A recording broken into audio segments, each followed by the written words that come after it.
Okay, so a friend of mine saw the last video and said that I should really just finish it off and show you guys what I meant with the hoses that you connect to. And this is pretty tight because the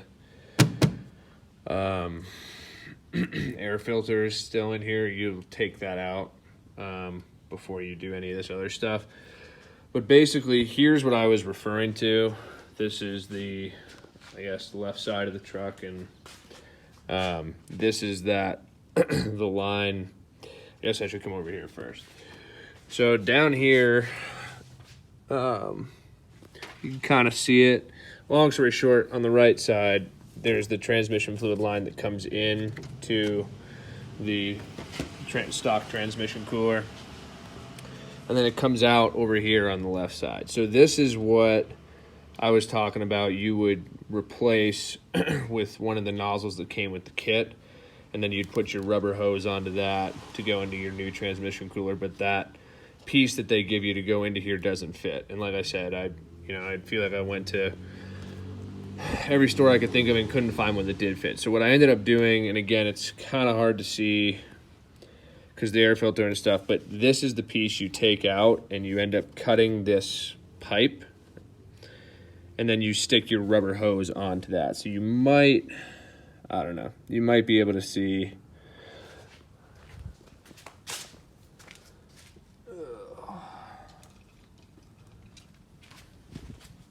Get a headlamp. Okay, so see that? So the rubber hose ends up going onto this piece that's already there. So you do have to take this out, which isn't that hard. Basically remove the clip and jiggle it out, and there's like a pin in there. So you take that out, you cut it, you stick your hose onto that, and then you can go into your new cooler. And because the grill and everything's back on, you really can't see the cooler, but it's not that hard to mount. You got to get a little creative with it. Yeah, that's pretty easy to figure out. And then so that's this is your new in to the transmission cooler, and then your out. Basically, this line it kind of runs down and then it comes out. You can't see it really anymore, I don't think. It comes out down there and it connects to another hose that goes back to your transmission. That's the one that you'll connect your other line to, coming from the new cooler. So hopefully that makes sense. I mean, the return part I think is pretty straightforward, but this upper part I guess is a little funky, so that's what I cut, and that's how I attached my new hose. And it works great, no leaks.